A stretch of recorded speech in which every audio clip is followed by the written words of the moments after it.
This episode of Art Block is brought to you by the supporters of my Patreon. If you'd like to support the show, the link to my page is in the description below. Hello and welcome to Art Block, the show where we talk about art and how it's made. I'm your host Spirit, and today, in the spirit of the holiday season, I decided to compile a list of gifts that you can get for your artist friends. Unfortunately, we as artists can be a bit tricky to buy for at times, so whether you're someone who's looking to buy gifts for an artist friend or even an artist yourself, here are some ideas of what we might be able to get for them. So at number 10, we have Copic Markers. One of the most coveted art supplies I've seen out on the market are Copic Markers. For those who are unfamiliar, Copic Markers are basically really nice markers made with an alcohol base, which means that they blend really well and take a nice texture to the paper compared to normal water-based markers. The most popular and sadly most expensive brand of these is of course the Copic brand, which will run you a hefty $7 per classic marker. Sadly, a good portion of amateur and even professional artists can't even afford a lot of these markers. And even though there are off-brands, the biggest advantage to Copics is that you can change out the ink cartridges and keep using the markers you've had after they've seemingly run out. So if the person you're buying for has an interest in Copic markers but might not have started their collection or have any at all, then the holidays are a good time to give them as a gift. If I may make a recommendation, I would see if you can buy the 5-packs or 10-packs, since those will run you just a little cheaper than buying the individual markers. Though if the person you're buying for already has one of the base markers, then I would maybe just see about grabbing some they don't have and wrapping them up in a nice little package. Also, just want to do a quick plug: if you're interested in learning how to use Copic markers, I covered them in my last video, so make sure to check that link in the card. Coming over at number 9, we have sketchbooks and canvases. Now, if the person you're buying for is anything like me, they're probably going to go through sketchbooks like nobody's business. Especially if your artist in question is particularly fond of just going out and sketching, getting them a small or medium-sized Strathmore sketchbook will be just what they need to help cover for when they run out of the current one. Another thing to consider is maybe getting them one of the nicer sketchbooks. I've used the standard ringed ones basically all my life, but one of the nicer gifts that you can consider getting is a leather-bound or hardback sketchbook.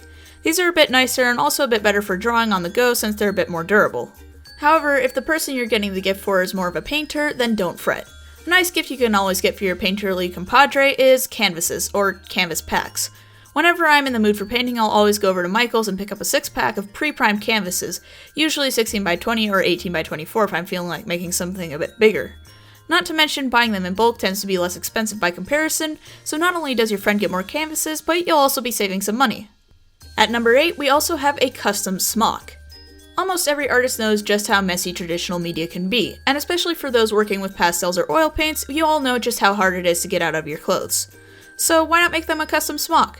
There's probably some websites that might be able to make one for you, but I think the best part of this is it gives you the advantage to show a bit of creativity yourself and make something for your friend.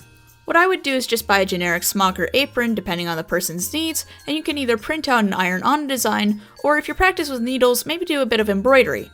This one does come with a bit of a choose-your-own-adventure kind of feel. However, I'm sure whoever you'll be giving it to will be very appreciative that you decided to spend your time making something just for them. Speaking of keeping things clean, number 7 is cleaning supplies.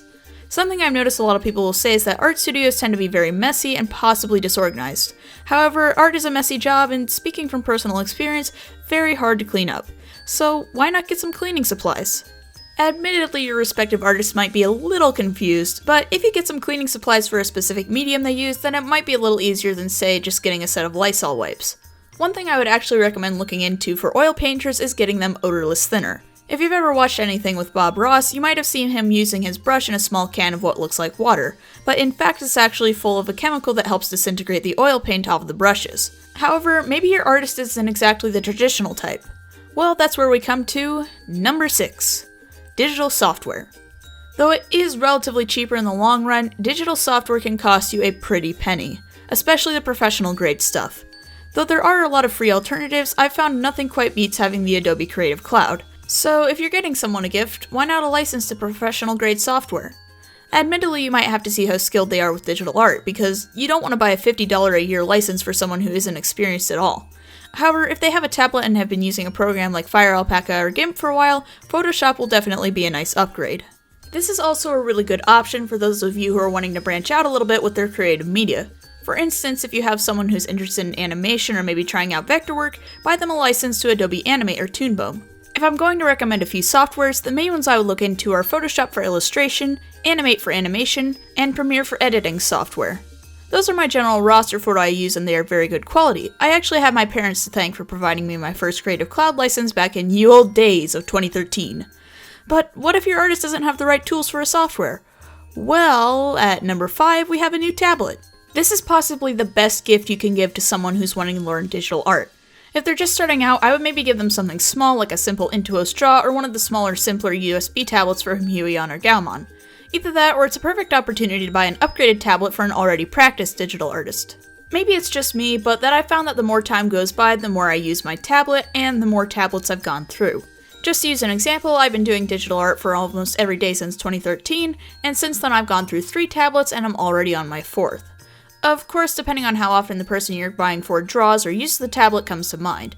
If they're drawing every day and using the tablet to their full advantage, maybe even use it for commissions or a job, then upgrading to a Pro USB tablet or even a full-on screen tablet is definitely going to be worth it. However, if they're just using their little tablet every once in a while and their current tablet isn't showing much wear and tear, then it might be a good idea to consider other options. One thing you might want to consider too is if you're wanting to get a tablet that has more than just a tablet and monitor function, maybe consider getting the person in question a tablet computer like an iPad Pro or something else that will provide a little more. Not to say that normal screen tablets don't have their use, but having an iPad or something portable will definitely be helpful for artists who like to draw elsewhere. Because let's be honest, lugging around my huge display and tablet probably won't be worth it in the long run. Speaking of upgrading, we also have the traditional alternative. At number 4, we have upgraded materials and equipment. Once again, you'll have to be a bit knowledgeable on your artist in question's preferred medium, but after working in an art store for a while, I found that a lot of my fellow artists really crave the professional materials, but generally get the cheap ones simply because of the budgeting issue. A few of the big ones are generally oil paints, Copic markers, nice watercolors, gouache, and airbrushing machines. Do keep in mind that most of the professional stuff is also going to be the most expensive materials, and some are even locked, so you might have to ask for some help for that. Getting upgraded tools such as nicer palette knives, brushes, and maybe easels are really good options for you to consider, and if not, you might have to ask your artist in question what exactly they've been shooting for when it comes to materials. For all you know, they've been wanting to do something new for forever, and their main medium practices just for work or school purposes. Of course, a big question is where you're going to keep all of this stuff. So may I present to you, number 3, storage racks. Okay, I'll admit this one's a little bit more boring, but as someone whose workspace is also her living space, I can't tell you how much I've been swimming in art supplies. I actually have a huge basket that holds all my larger stuff like canvases and whatnot, but in general my art supplies are scattered all across my closet and other areas because I simply don't have a proper means of storing them. For those who have been going to Michael's, you might notice at the entrance they'll usually have these big stacks of boxes with plastic rolling shelves. These kind of shelves are an artist's best friend, and if you get one of those plus a few bins with dividers in them, you'll be able to really ensure that everything is put away neatly and is easily accessible. I can't tell you how annoying it is to go digging for supplies. For example, in my Copic Markers video from last time, it took me so long to find my blending card that I had to dig through my closet just to find it. And this is coming from someone who's trying to be organized.